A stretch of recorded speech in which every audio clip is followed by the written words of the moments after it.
Hello students, welcome to Raj Malhotra's IS. This is the NCERT through MCQ series and आज का जो हमारा session है उसमें हम स्वराज 1 and 2 का जो फेज है वो डिस्कस करेंगे. So the first question is, consider the following statements regarding the Congress annual session in Lahore. तो जो कांग्रेस का सेशन था इन 1929 वो बहुत ज़्यादा इम्पोर्टेंट था क्योंकि उसमें कुछ चीज़ें अनाउंस की गई थी, कुछ नए चेंजेस लेके आए थे हम. तो पहला स्टेटमेंट है, the election of Jawaharlal Nehru as president signifying the passing of the baton of leadership to the younger generation. तो क्या उसमें हमने जवाहरलाल नेहरू को कांग्रेस ने सिलेक्ट किया था एज प्रेसिडेंट, एंड क्या ये सिग्निफाई करता था कि जो लीडरशिप है वो यंगर जनरेशन के पास चली गई है. दूसरा है the proclamation of commitment to Purna Swaraj और कंप्लीट इंडिपेंडेंस. तो क्या यही वो सेशन है कांग्रेस का जहां पे पूर्ण स्वराज यानी कि कंप्लीट इंडिपेंडेंस की डिमांड की गई थी. तो इसमें से हमें करेक्ट ऑप्शंस देखने हैं. तो दोनों ही जो स्टेटमेंट्स हैं इसमें बिल्कुल करेक्ट हैं. सो बोथ 1 and 2 जो है वो इसके अंदर करेक्ट आंसर होगा. अब एनुअल सेशन होता था कांग्रेस में, जो 1929 दिसंबर का सेशन था वो लाहौर में हुआ था. एंड ये इम्पोर्टेंट इसीलिए था क्योंकि जवाहरलाल नेहरू को प्रेसिडेंट जो है इलेक्ट किया गया था, यानी कि जो अब यंगर जनरेशन को लीडरशिप जो है वो सौंप दी गई थी फ्रीडम स्ट्रगल की. एंड प्रोक्लेमेशन जो हुआ था वो इस लाहौर सेशन में ही हुआ था फॉर पूर्ण स्वराज. ये इसका जो हमारे पास सोर्स है वो है class +2 themes in Indian history chapter number 13. Next is Satyagrah Sabha was formed by Gandhiji during the national movement to conduct campaign against what. तो गांधी जी ने सत्याग्रह सभा फॉर्म की थी. तो वो किसके खिलाफ कैंपेन के लिए उस सभा को फॉर्म किया गया था? पहला, Tinkathia system, B Rowlatt Act, C Jallianwala Bagh massacre and D the INA trials. तो जो गांधी जी ने सत्याग्रह सभा शुरू की थी it was against the Rowlatt act. जब नेशनलिस्ट को ये लग रहा था कि अब उन्हें कॉन्स्टिट्यूशनल कंसेशंस मिलने वाले हैं, तो गवर्नमेंट ने उल्टा रिप्रेसिव एक्ट ले आए थे, रोलेट एक्ट ले आए थे. तब जो वर्ल्ड वॉर 1 है वो खत्म हो रहा था, तो गवर्नमेंट को, इंडियंस को लगा था कि गवर्नमेंट उन्हें अब किसी भी तरीके के कोई कॉन्स्टिट्यूशनल कंसेशंस देंगी. लेकिन कंसेशंस देने की बजाय जो गवर्नमेंट है उस टाइम पे ब्रिटिश गवर्नमेंट है वो रोलेट एक्ट लेके आ गई थी जो कि बहुत ज्यादा रिप्रेसिव था. तो गांधी जी ने फिर उसके खिलाफ नेशनल वाइड प्रोटेस्ट किया था 1999 में. एंड वो जो कॉन्स्टिट्यूशनल प्रोटेस्ट है वो फेल हो गया था बिल्कुल ही. तो फिर गांधी जी ने फिर सत्याग्रह सभा लॉन्च की थी ताकि वो आगे जाके सत्याग्रह जो है मूवमेंट वो ला सके. इसका जो सोर्स है वो है class +2 themes in Indian history chapter number 11. Next है हमारे पास, consider the following statements regarding salt satyagraha. During the Salt March, Gandhiji gave advance notice about it to the then Viceroy, Lord Irwin. Second, the tax collected for the salt was 14 times its value and government destroyed the salt if it cannot sell it profitably. Third, at that time, producing the salt by Indians locally was a punishable offense. तो इनमें से क्या जो है सत्याग्रह का cause बना था इन तीनों स्टेटमेंट्स में से? पहला स्टेटमेंट ये बोल रहा है कि जब सॉल्ट मार्च हुआ था क्या गांधी जी ने एडवांस नोटिस दिया था, 14 जो लॉर्ड इरविन है उनको नोटिस दिया गया था या नहीं दिया गया था? तो ये बिल्कुल सही है, गांधी जी ने लॉर्ड इरविन को नोटिस दिया था इस सत्याग्रह का, लेकिन उन्होंने इतना सीरियसली नहीं लिया था उसको. तो पहला स्टेटमेंट हमारे पास बिल्कुल सही है. दूसरा, जो टैक्स कलेक्टेड था वो 14 times the value of salt होता था. तो सॉल्ट एक ऐसी चीज है हर कोई कंज्यूम करता है, तो हर कोई इस सत्याग्रह का पार्ट बन पाया था क्योंकि सॉल्ट जो है वो बहुत ज्यादा ओवर प्राइस था.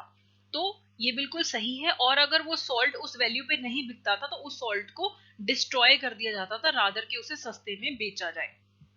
Third, at the time of producing of salt by Indian locally was a punishable offence. तो इंडियंस जो है लोकली सॉल्ट को खुद से प्रोड्यूस नहीं कर सकते थे, सिर्फ गवर्नमेंट ही करती थी. तो ये वाला स्टेटमेंट भी बिल्कुल सही है. तो डी ऑल ऑफ दी अब हमारे पास सही स्टेटमेंट है. तो इंडिपेंडेंस डे मनाया गया था 26 जनवरी 1930 को आफ्टर दी लाहौर सेशन, जहां पे हमने पूर्ण स्वराज की डिमांड की थी.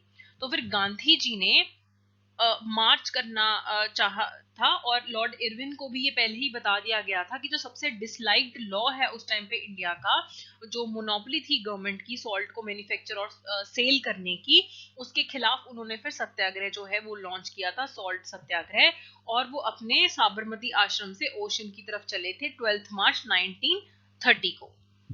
इसका जो सोर्स है वो है हमारे पास class +2 themes in Indian history chapter number 11। Consider the following statements regarding Gandhi Irwin pact. तो जो सॉल्ट सत्याग्रह है उसके बाद गांधी इरविन पैक्ट आया था। The government considered the right to make salt for personal consumption. तो क्या गवर्नमेंट ने पर्सनल कंजम्पशन के लिए सॉल्ट जो है अलाउ कर दिया था बनाना। Second, Congress suspended civil disobedience movement. तो क्या सिविल डिसओबीडियंस मूवमेंट जो है गवर्नमेंट ने कांग्रेस ने सस्पेंड कर दी थी। Third, Congress agree to participate in the third round table conference. तो क्या इसके बाद कांग्रेस अग्री कर गई थी कि वो थर्ड राउंड टेबल कॉन्फ्रेंस में पार्टिसिपेट करे। पहला स्टेटमेंट बिल्कुल सही है। जब गांधी इरविन पैक्ट हुआ तो सॉल्ट सत्याग्रह की बदौलत हमें सॉल्ट जो है पर्सनल कंजम्पशन के लिए बनाना अलाउ हो गया था।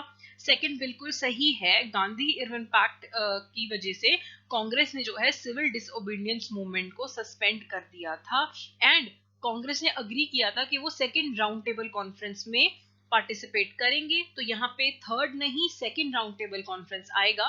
तो ये वाला स्टेटमेंट हमारा इसीलिए गलत है क्योंकि सिविल डिसओबीडियंस मूवमेंट के बाद सेकंड राउंड टेबल कॉन्फ्रेंस हुआ था। तो यहाँ पे करेक्ट आंसर है आपके पास बी 1 और 2।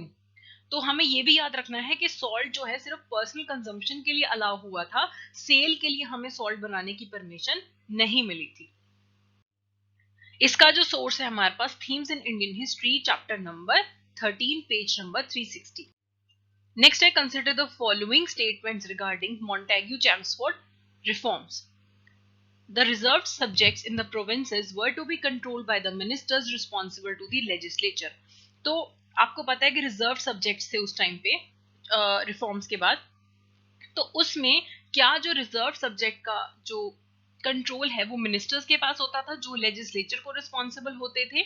Second, bicameral legislature was introduced at the centre. Third, governor general and his executive council were made answerable to the legislature. तो आपको इतना पता है कि किसी भी टाइम पे ऐसा नहीं हुआ है कि गवर्नर जनरल जो है वो लेजिस्लेचर को आंसरेबल हुआ हो और उसका एग्जीक्यूटिव काउंसिल जो है वो लेजिस्लेचर को रिस्पॉन्सिबल हुआ हो। तो अगर आप इसी चीज को देखें तो ये दोनों स्टेटमेंट्स आपकी गलत हो जाती हैं। साथ ही साथ ये भी क्लियर हो जाता है कि सेकंड स्टेटमेंट बिल्कुल सही है, जो कि है कि बाय कैमरल लेजिस्लेचर जो है वो इंट्रोड्यूस हुआ था सेंटर में। पहला स्टेटमेंट गलत है। क्यों गलत है? क्योंकि जो रिजर्व्ड सब्जेक्ट्स थे वो सब्जेक्ट्स थे जिनका जो कंट्रोल था वो गवर्नर जनरल के पास ही रहना था। तो पहला स्टेटमेंट भी हमारे पास गलत है। तो 2 ओनली ए जो है इसमें करेक्ट आंसर है।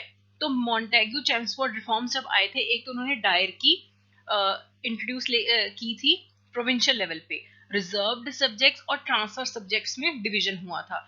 रिजर्व्ड सब्जेक्ट्स जैसे कि फाइनेंस एंड लॉ, जो कि मतलब सबसे इंपॉर्टेंट चीजें हैं, पैसा और लॉ एंड ऑर्डर, वो गवर्नर के पास ही रहा था और एडमिनिस्ट्रेशन होती थी ब्यूरोक्रेसी के थ्रू। ट्रांसफर्ड सब्जेक्ट्स मतलब कि जो ट्रांसफर कर दिए गए थे मिनिस्टर्स को, जो कि रिस्पॉन्सिबल होते थे लेजिस्लेचर को। ठीक है, तो रिजर्व्ड मतलब कि रिजर्व रहे गवर्नर के पास, ट्रांसफर मतलब कि ट्रांसफर कर दिए गए मिनिस्टर्स को। ऑल्सो सेंटर में बाय कैमरल लेजिस्लेचर लेके आए थे। बाय कैमरल का मतलब क्या होता है कि हमारे पास एक लोअर हाउस हुआ लेजिस्लेटिव असेंबली और एक अपर हाउस हुआ काउंसिल ऑफ स्टेट। और सेंट्रल लेवल पे लेजिस्लेचर का किसी भी प्रकार का कोई भी कंट्रोल नहीं था गवर्नर जनरल या उसके एग्जीक्यूटिव काउंसिल के पास। तो इसका जो सोर्स है वो है old NCERT by Bipin Chandra chapter number 12। Next है हमारे पास consider the following statements with the reference to communist party of India during the national movement.